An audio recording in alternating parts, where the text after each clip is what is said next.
Marilyn was the kind of girl who dreamed of marriage almost from kindergarten. Her mother always told her that the main thing in life was to get married and have children, that this was the key to a woman's happiness. Despite growing up in an unhappy family with constant quarrels, Marilyn firmly believed in these words. After the death of her mother, Marilyn's life in her own home became completely unbearable when her father remarried. The girl dreamed of getting married as soon as possible and escaping from her cruel stepmother to start a new happy life. During her years of studying at medical school, Marilyn met John. All the girls were in love with the tall, brown-eyed guy who could play the guitar and was considered the life of the party. At first he didn't pay attention to Marilyn, who dressed and behaved much more modestly than her fellow students. However, in their last year of study, he was able to see the charm of the quiet girl that their friends had called a grey mouse. John was a commuter, so after graduation he returned to his hometown. He did not work in his speciality, despite the dreams of his parents, and got a job at a construction site where the pay was higher and the responsibility was less. He and Marilyn began a stormy, long-distance romance.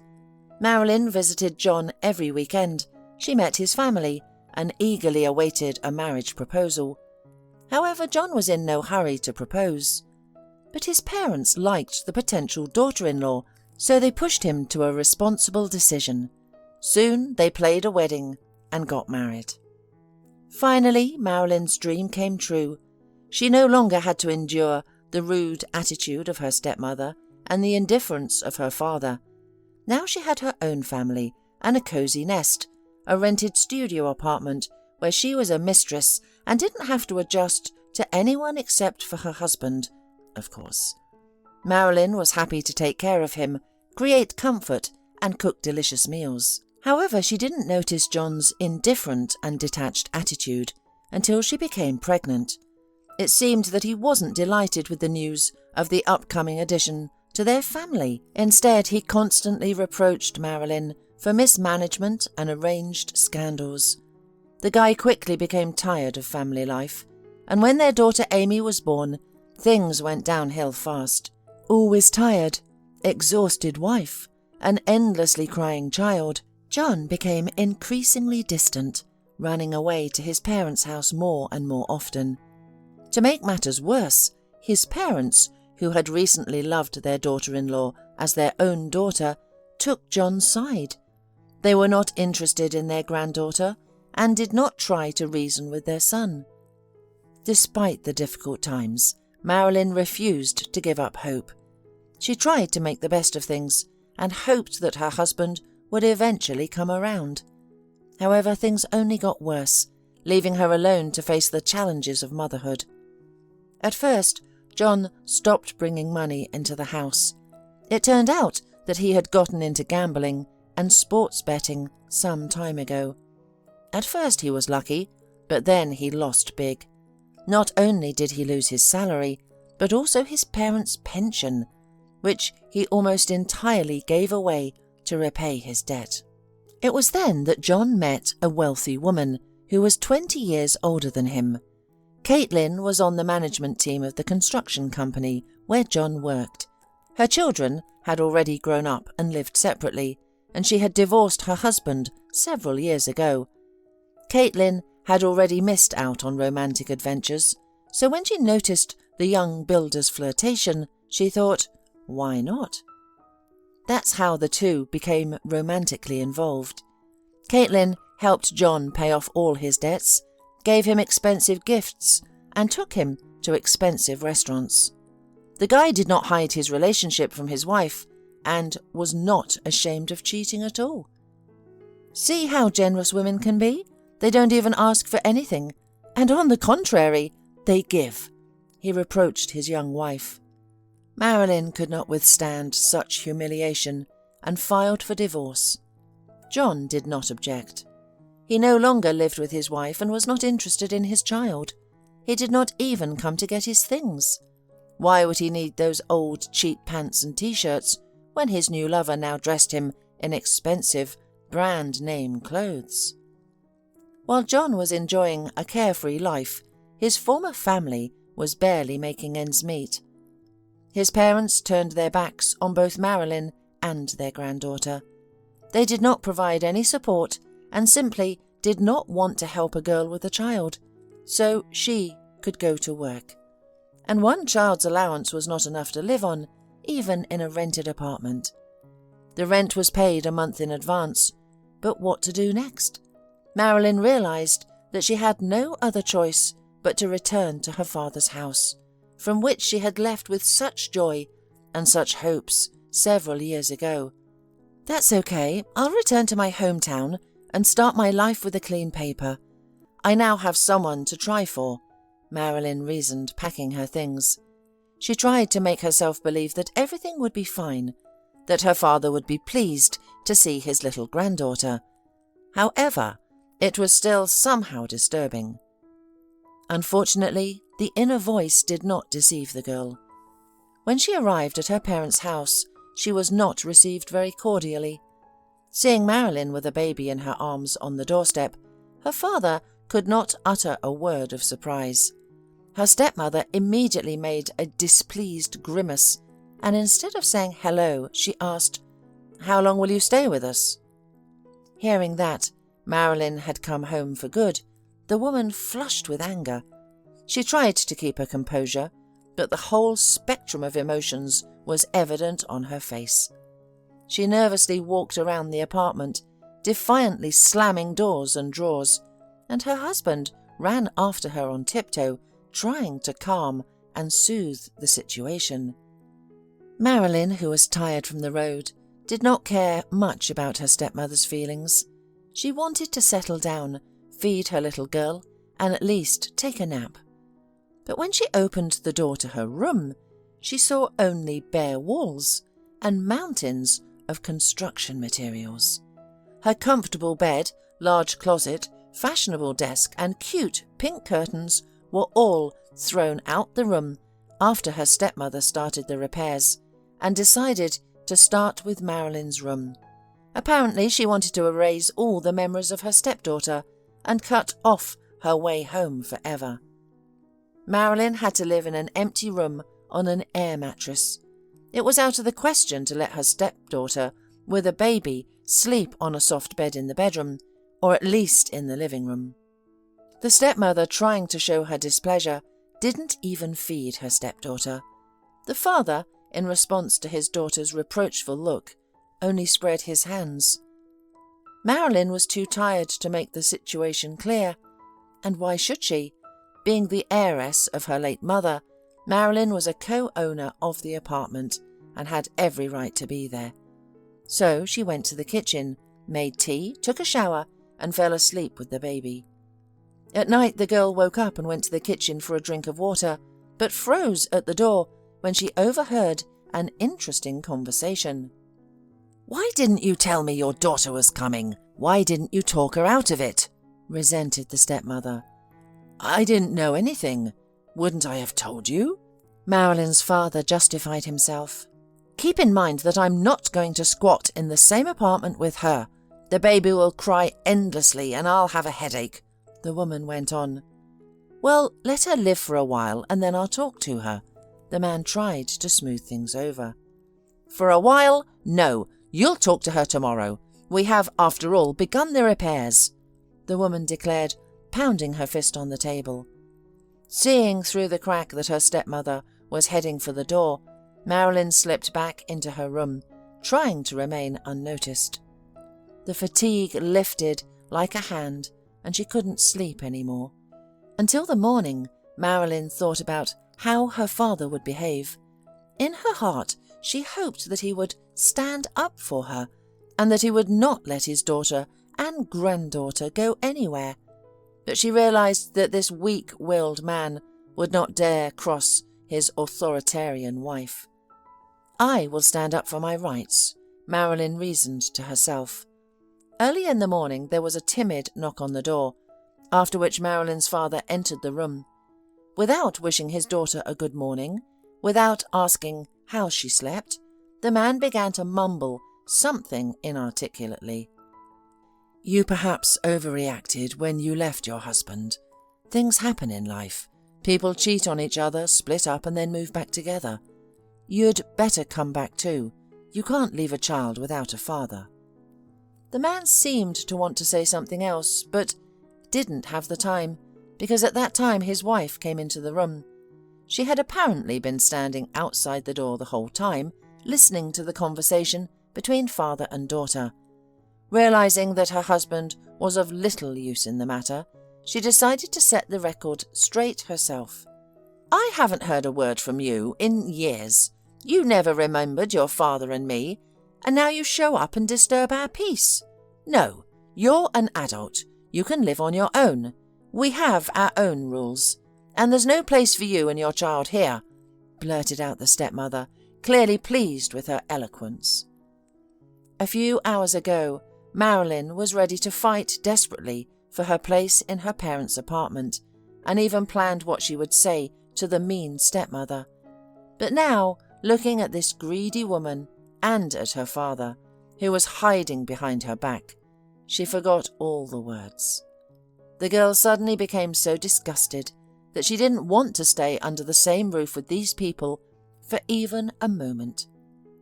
Without saying anything, Marilyn packed her things and left. She threw her father a reproachful look, but the man only shamefully averted his eyes.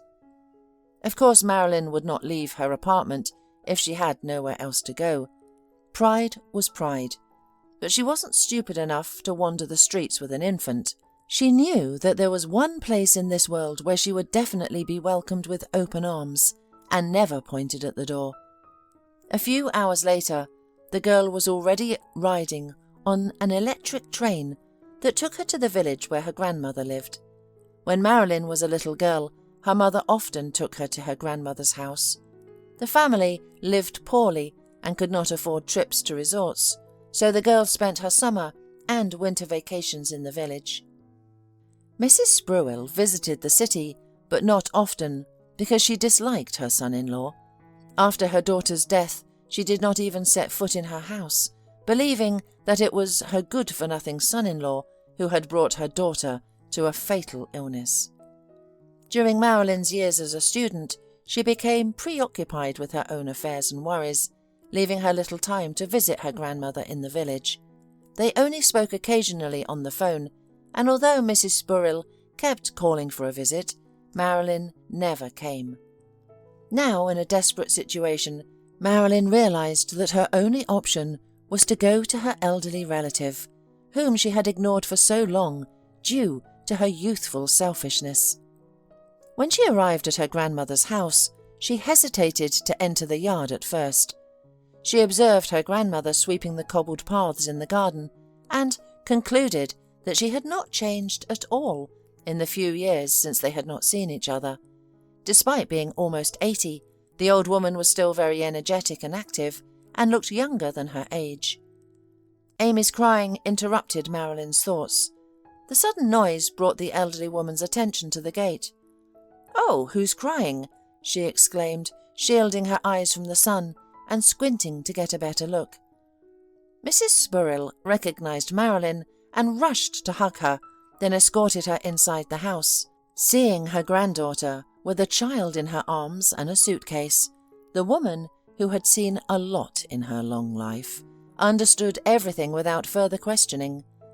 The elderly lady was thrilled to have such dear guests. She was upset for her granddaughter, who at such a young age had suffered betrayal from her husband, become a single mother, and was rejected by her own father. However, Mrs. Spruill was still glad that Marilyn was by her side, even if it was under such sad circumstances. After the death of her daughter, Mrs. Spruill had barely seen her granddaughter and was worried that the absentee father would not be able to properly care for the girl. At least now, Marilyn would be supervised and surrounded by care. Furthermore, Mrs. Spruill was very lonely in the big village house. Now she would have much more fun with her granddaughter and great-granddaughter, and receive help with household chores. It becomes more and more difficult to care for the house, garden, vegetable garden, and even the poultry as one grows old, but a strong young woman could easily cope. "Let her study," thought Mrs. Spurrell. "Anyway, after my death, all this will go to her." In her grandmother's house, all of Marilyn's worries dissipated and her despondency disappeared. The care and support of her elderly grandmother were beneficial, and in a couple of days, Marilyn came to her senses. She seemed so cheerful and happy, as if all the troubles from the past months had never happened. The baby seemed to benefit from the fresh air and her great-grandmother's care. She slept well, was cheerful and active, and began to gain weight quickly. Marilyn adjusted to rural life, and her grandmother taught her how to grow fruits and vegetables and take care of chickens. Things went very well, and the grandmother and her granddaughter even started selling their crops at the local market.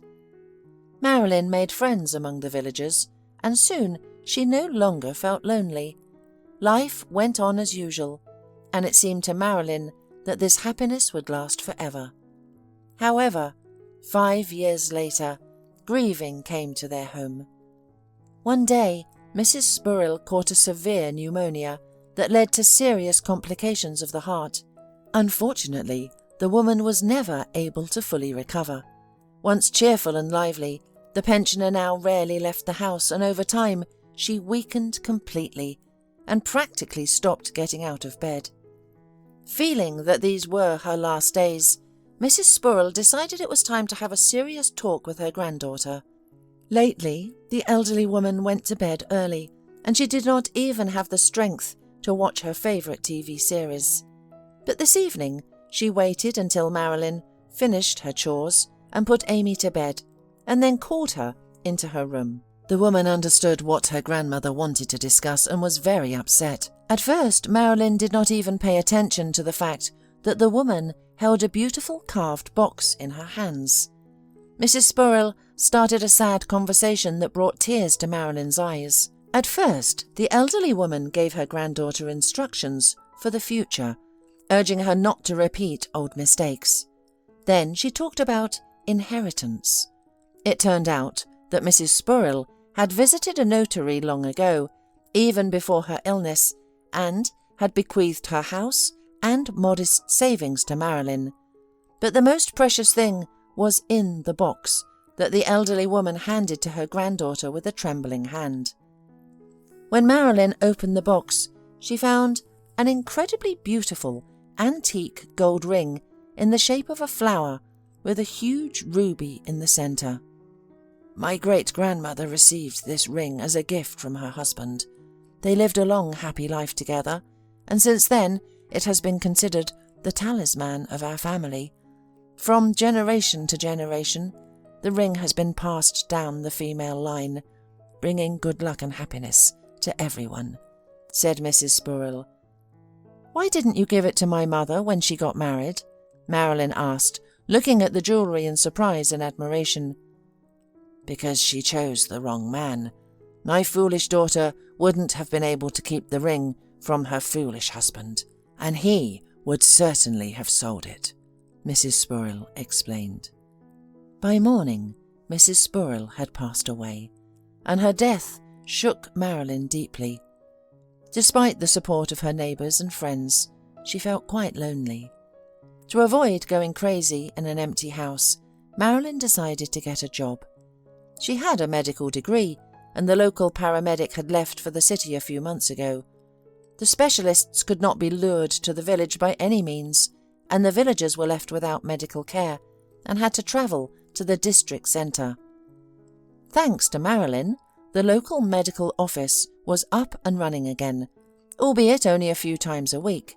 However, the salary of a rural paramedic was meagre, and it was difficult to live on it for 2 people with a daughter. So, Marilyn continued to look after her grandmother's garden and sell fruits, vegetables and eggs at the market. The income was modest, but it was enough for Marilyn and her daughter. One day, while on business in the city, Marilyn happened to be near a jewellery workshop. She became curious whether her grandmother's ring was truly valuable or just a pretty trinket. The jeweller examined it carefully and quoted an amount that dumbfounded Marilyn. If she sold the ring, the money would be more than enough to move to the city and pay the first instalment on a mortgage. And considering that the ring had truly historical value, a collector would pay a fortune for it. Despite the temptation, Marilyn decided not to sell the ring. She did not want to betray the memory of her grandmother. However, she did not want such a beautiful and significant item to gather dust in a box, so she decided to wear the ring. It reminded her of Mrs. Spurrell and gave her hope for a happy future. 6 months passed, and Marilyn inherited her grandmother's estate, becoming the full mistress of her house. She worked at the nurse's station, and household chores helped her recover from her loss. Life seemed to be getting better slowly. However, one cool fall evening, an uninvited guest shattered Marilyn's peace. Someone knocked insistently on the door. As the only doctor in the village, people often came to her for help. Marilyn thought it was probably a sick neighbour, but she was in for a very unpleasant surprise. John stood on the doorstep, but Marilyn did not immediately recognise him.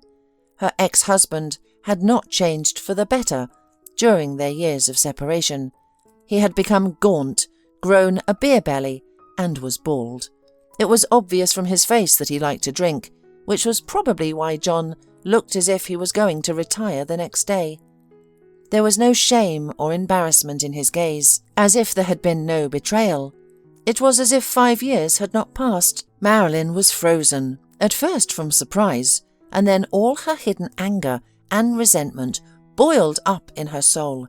She wanted to slam the door in his face, but John pulled on the doorknob and addressed his ex-wife in a pleading tone. "We need to talk. I won't take much of your time." Feeling pity for him, Marilyn escorted him into the kitchen. She thought, it's a good thing Amy stayed the night at her girlfriend's and didn't have to see her unscrupulous father. But John did not even take an interest in his daughter. He did not ask how Marilyn lived after his departure or how she coped with difficulties. From the threshold, the man began to tell the sad story of his life. At first, the romance with his new lover, Caitlin, developed perfectly. John even thought of making a wealthy lady a proposal to establish a legalized involvement in her wealth. But this was clearly not part of Caitlin's plans. The businesswoman quickly tired of the young lover, who began to behave too intrusively. She realized that John's hypertrophied romanticism was not caused by deep feelings, but by banal greed. In addition, she had another man on the horizon, a grown-up, solid businessman. She decided to end this fleeting romance. John, of course, did not want to put up with the fact that the goldfish was slipping out of his hands, and began to literally pursue Caitlin. In response, she fired her ex-boyfriend and even filed a police report accusing him of harassment. Left at a broken trough, John returned to his parents' apartment and lived off their pensions, drinking and gambling again. He got into debt, forcing his parents to sell their summer house and an old car to pay for it. But this situation did not sober up the negligent son or make him take up his mind. John's mother decided that her son should be married so that some woman could control him. But who would want him like that, drunk and unemployed? That's when the woman remembered her former daughter-in-law. She must have a hard life alone with a child. She'll come right back to you if you just beckon her, John's mother told her son. John decided that his mother's reasoning was not unreasonable and went searching for his former wife. And soon he learned that Marilyn had most likely gone to her grandmother's village. "I'm thinking that it was in vain that we separated then. Well, as they say, in a couple it's always both to blame.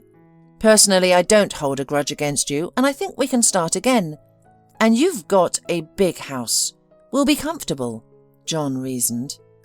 "Get out!" Marilyn shouted, getting up from the table and pointing her finger at the door. "I'll be off shortly, only if you don't relax too much, because I'll definitely come back again. Know that this topic is not closed." John said with a smirk, glancing at the ring, temptingly glittering on the finger that was still pointing at the door. At that moment, Marilyn was so angry and annoyed that she didn't notice John's eyes glittering at the sight of the ring. She shoved her husband to the back and slammed the door behind him, hoping his "I'll be back" was just an empty threat. But no matter how she tried to reassure herself, she was still very uneasy at heart. Her inner voice told her that since John had reappeared in her life, she should not expect anything good from him. 2 weeks passed. Throughout this time, Marilyn flinched at every knock on the door. Even when someone simply passed by the gate and the neighbour's vicious dog began barking, the girl's soul was filled with anxiety and apprehension. On this particular rainy day, Marilyn was especially uneasy. The village had been hit by a terrible downpour, with thunder and lightning, which seemed to intensify her worries. Suddenly there was a knock at the door. At first it was tentative, but then it became very insistent. It could have been any of the neighbours, but Marilyn was somehow sure that it was John and decided not to open the door. However, the uninvited guest did not leave and continued to knock harder and harder. The belligerent woman grabbed the vacuum cleaner stick and opened the door sharply, swinging her weapon threateningly. But upon seeing who was at the threshold, she shrieked and dropped it on the floor. On the doorstep stood a boy of about 7 years old, drenched and frightened.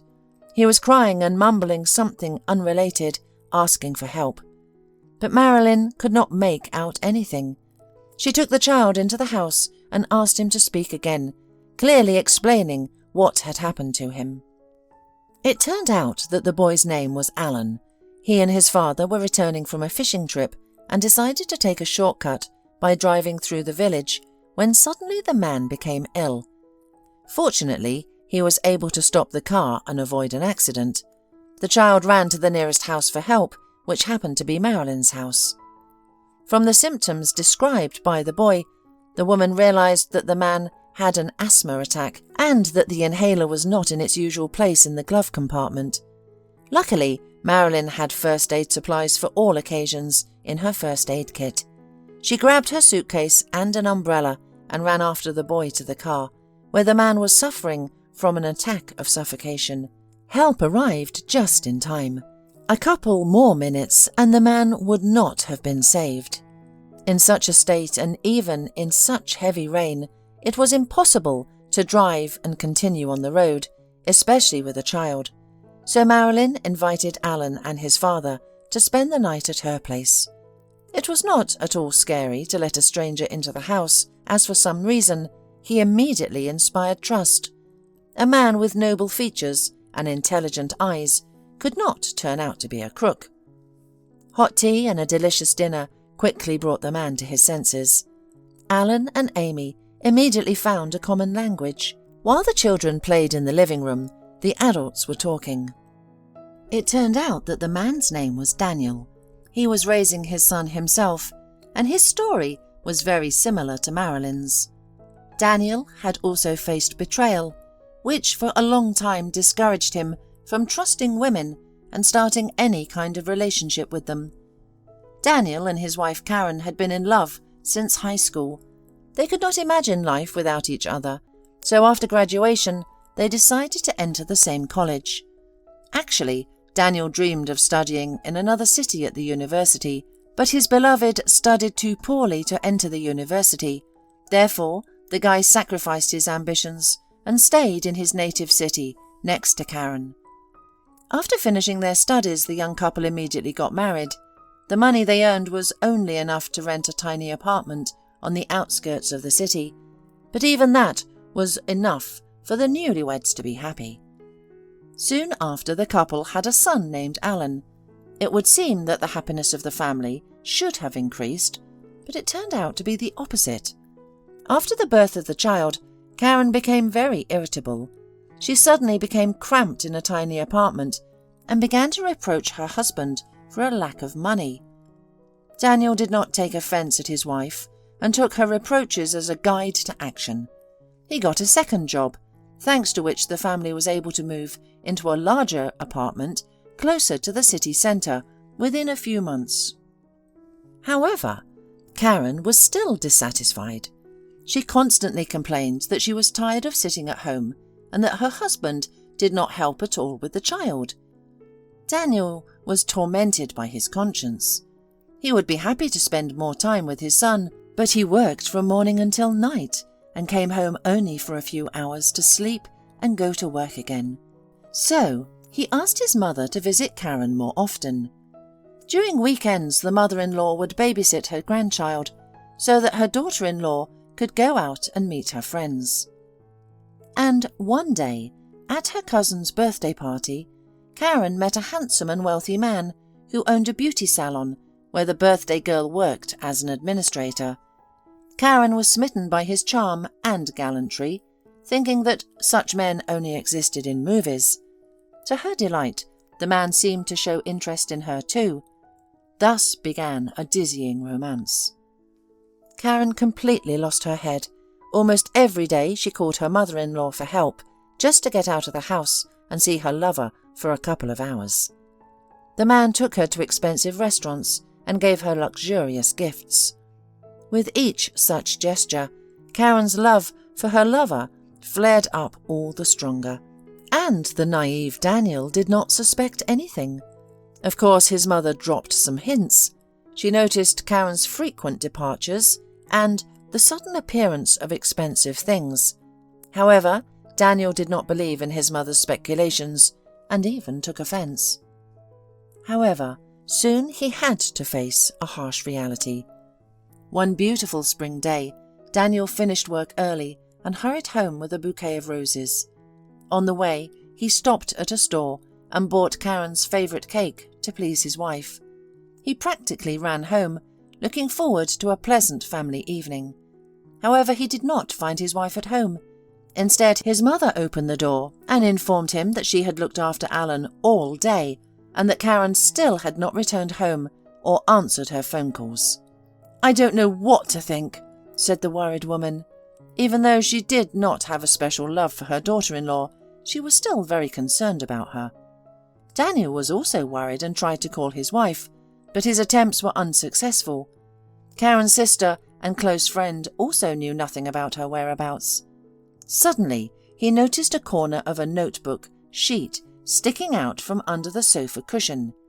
It turned out to be a note from Karen, informing him unpretentiously that she had fallen in love with another man and would now live with him. She entrusted her son to her husband, as the new lover did not want children. The short letter, written in neat calligraphic handwriting, ended with, "I hope that you will forgive me and will not forbid me to see the child." Daniel angrily tore up the note after reading it and then sat down on the sofa, crying bitterly and childishly, hiding his face in the palms of his hands. His mother didn't even have to read the note to understand what had happened. She didn't try to comfort him, but only sighed heavily and shook her head. Daniel was so offended and angry and filed for divorce the very next day. He firmly decided that he would not allow his unfaithful wife to see their son and traumatize his psyche. He repeatedly thought about what he would say to Karen when she asked to meet with their son, but it never came in handy. For 6 months, she never once remembered the baby, enjoying a beautiful life and enthusiastically spending the money of her rich lover. However, her happiness did not last long. Karen knew that her new chosen one was a well-known womanizer throughout the city, but being a naive woman, brought up on melodramas and cheap tabloid novels, she sincerely believed that he really loved her and would certainly marry her. Unfortunately, this was not the man's plan. When Karen bored him, he simply kicked her out the door and moved on to a new relationship. All her dreams were shattered. Just a few days ago, she was putting on a designer dress to have dinner at the best restaurant in town, and now she was on the street with only one suitcase and without a penny to her name. Her lover had taken away all the expensive gifts, jewellery, fur coat, and a smartphone, probably for his next girlfriend. Karen did not have anything to sell, to live with anything for the first time. She thought that it was a good thing that she had such a wonderful, loving husband, and that he most likely missed her and forgave her. But no one opened the door when she went to her old apartment. From the neighbours she learned that Daniel had moved out a long time ago and now lives with his mother. She went to his mother's place, but even there she was met with failure. The former mother-in-law did not even let her on the doorstep, and she did not show her child. Karen sat on a bench near the entrance until late in the evening, waiting for Daniel to come home from work. When she saw her ex-husband, she immediately jumped up and rushed to him with hugs. "How dare you show up here and hug me? Go back where you came from," Daniel exclaimed, pulling away from Karen. "Please forgive me. I made a huge mistake. But now everything will be different, and we'll live happily ever after. Me, you and Alan," Karen emotionally pleaded. Whether it was from stress or whether Karen really did not understand what she had done, she was sincerely confident that her husband would forgive her and everything would be as before. However, Daniel was not willing to forgive her. He looked at her with a scornful gaze, making it clear that there would be no second chance. He quickly came to the entrance and then turned around and said, "Don't you dare come here again." Only then did Karen realize the tragedy of the situation. She lost her beautiful, rich life with a lover and finally lost her family. She had nothing left but to return to her parents' house. However, they were not pleased with her and couldn't forgive her for her disgrace. Though they didn't throw her out, they didn't show much hospitality either. The next day, Karen's mother called her into the kitchen for a serious conversation. "Don't think you can freeload off us like you did with your naive husband. That won't work with us, and you won't get our pension. Find a job." "Well, what am I going to do? I never worked after marriage," replied Karen, confused. "You're no use at all. Well, I'll talk to my neighbour. Maybe she'll help you find a job as a letter carrier or courier." Working days became a hard test for Karen, who had never worked a day in her life and had no plans to do so. The size of her salary came as a shock to Karen. "How am I supposed to live on this money?" she thought. Every day the woman became more and more aware that her life probably wouldn't get any better. The thought of spending the rest of her life in her parents' apartment, living from paycheck to paycheck, led her to despair, and she turned to alcohol. At first, she drank only a bottle of beer after work, but then switched to stronger drinks. Her boss began to notice that she was addicted to alcohol and fired her to avoid any problems with parcels. Dismissal finally broke Karen, and she began to drink without measure. Her parents tried to help her by taking her to the doctors, but to no avail. She continued to drink and had an affair with a neighbour who was also an alcoholic and frequently beat her in a drunken rage. One day the man pushed Karen so hard that she hit her head on the corner of the closet and she died instantly. Daniel, her former husband, took care of all the funeral expenses. He felt partly responsible for her tragic end. After all, if he had not driven her away so cruelly and categorically, perhaps she would have been able to pull herself together.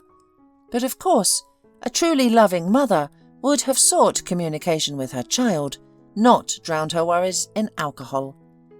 Be that as it may, Daniel never said anything bad to his son, but to his mother. The boy grew up with the idea that his mother, who loved him very much, died of a serious illness. And his father did everything possible so that Alan was not deprived of either attention or material wealth. He worked hard to create his own successful business, which he could then pass on to his son by inheritance. Marilyn also told Daniel her story. During the conversation, the interlocutors did not notice how time flew by, and it began to get light. They even forgot about the children. Amy and Alan, who were playing late in the living room, fell asleep. Waiting until the kids woke up, Marilyn prepared a delicious hearty breakfast of country products. Daniel thanked his saviour and left with his son, and Marilyn thought about what she had heard for a long time. What coincidences there are in life. His wife did to him almost exactly what John did to me. After this incident, life in the village went on as usual.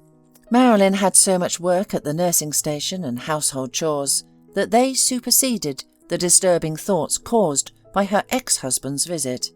For some reason she had decided that John's threats were nothing and that he would never come back. Well, if he was really up to something, he would have come by now.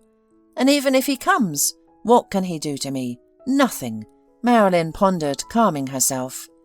Meanwhile, she remembered her recent guests with warmth, and Amy was always asking about her new friend, with whom they played so cheerfully. "Will Alan come to us?" But Marilyn had nothing to say to her daughter. She was sure that she would never meet Daniel and his son again. After all, they did not discuss that, and did not even exchange phone numbers, although admittedly Marilyn would not mind communicating again with a new acquaintance, because he seemed to her to be a good man and also an interesting conversationalist. One night Marilyn had a bad dream. She saw it as if someone were chasing her. In the dream, Marilyn was running down a long dark corridor when she saw the pursuer pulling his huge, hairy hands with long dirty nails towards her. Either man or beast had finally caught up with his victim. He grabbed her hand and tried to remove the precious ring from her finger, which would not budge. At that moment, Marilyn woke up in horror. It was still night.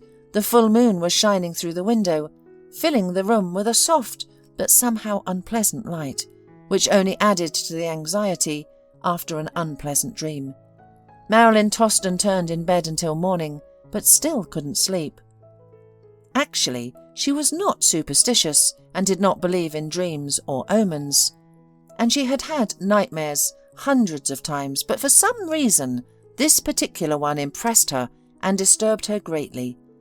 Every morning, getting out of bed, Marilyn put on her grandmother's ring, which she left in the drawer on the bedside table for the night. And this time, her hand immediately reached for the ring.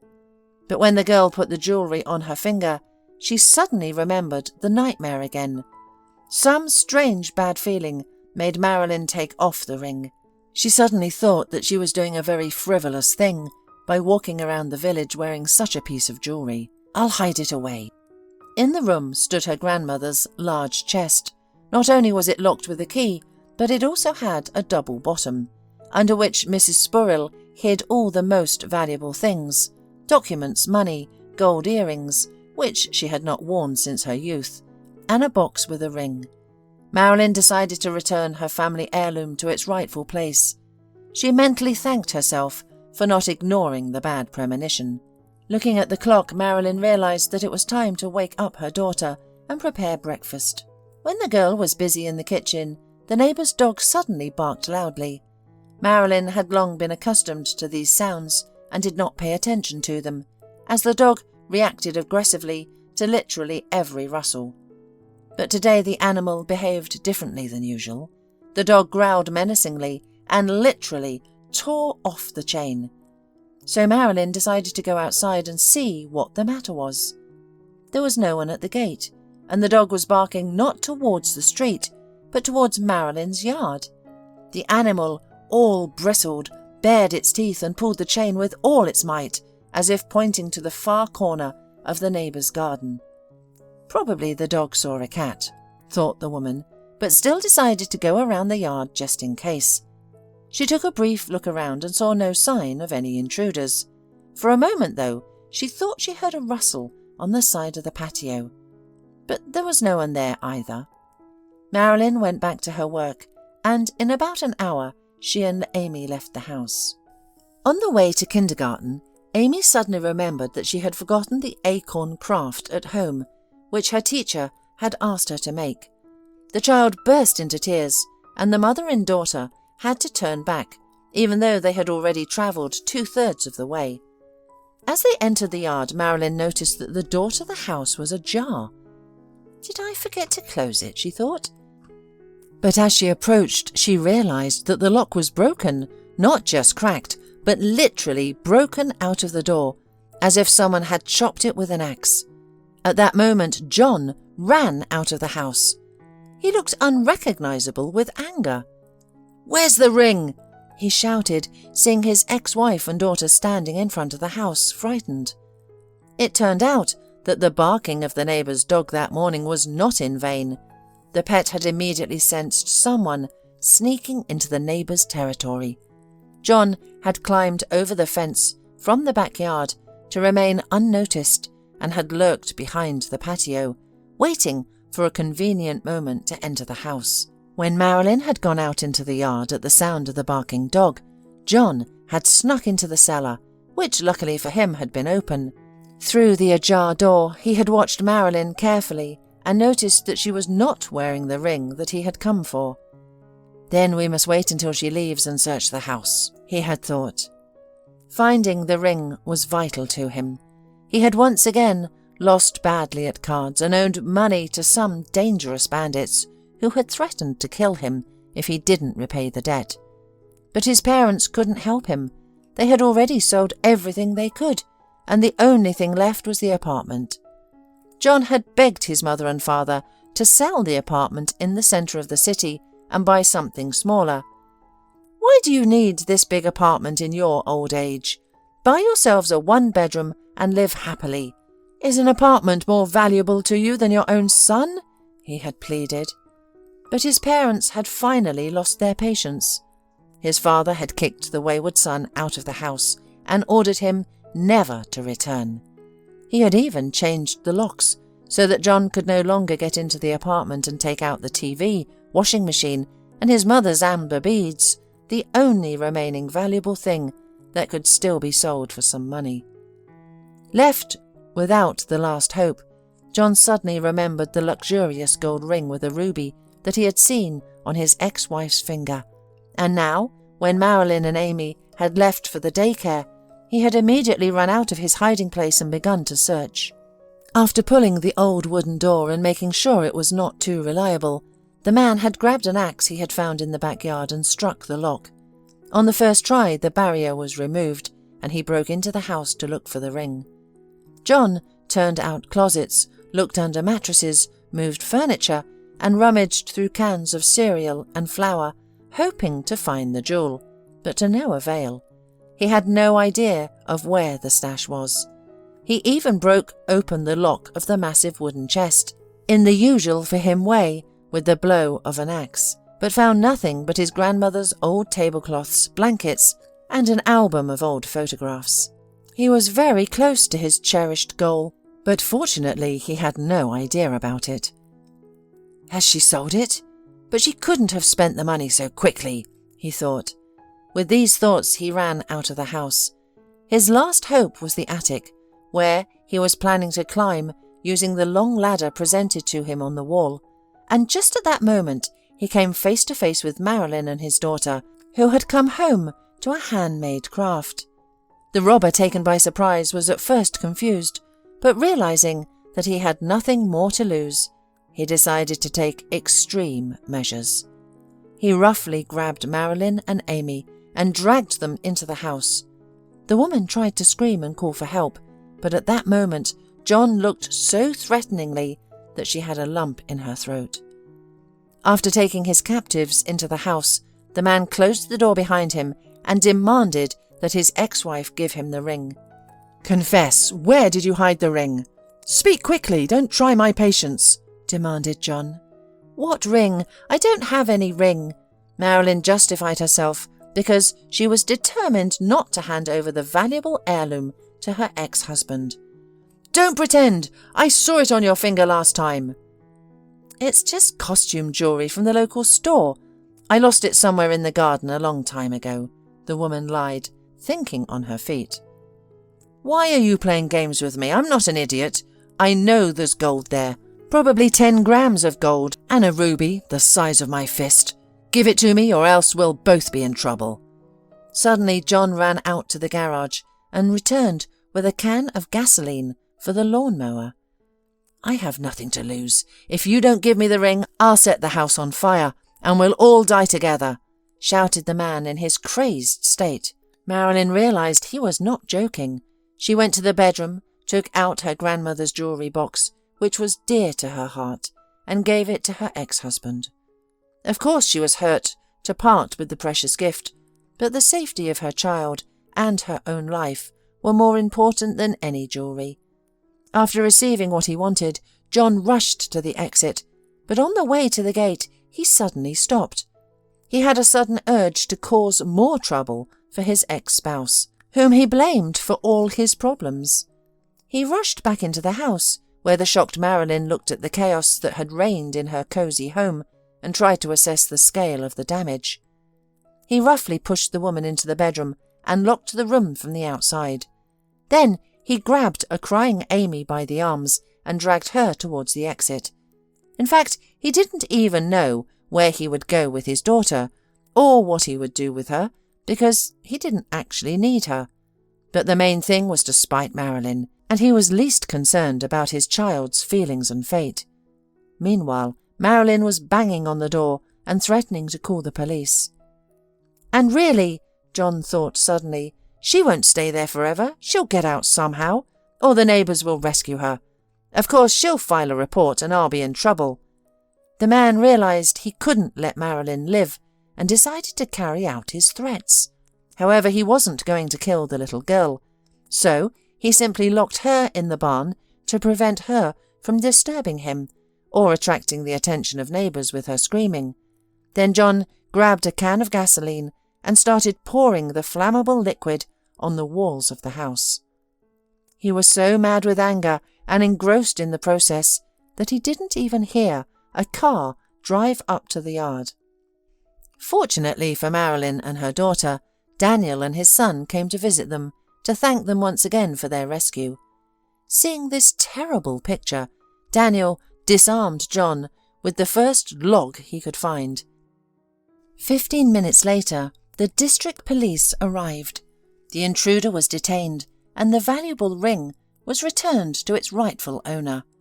John was sent to prison for robbery and the attempted murder of his ex-wife. Marilyn never saw him again or heard anything about him, and she wasn't interested in that at all. She now had a new life, which had no place for the ghost of the past. Marilyn and Daniel began a romance, and Amy and Alan were thrilled that their parents were together and were going to get married, creating a big family. At the wedding, Marilyn put on her grandmother's ring and never took it off again. Now she was sure that the family relic had brought her long-awaited happiness.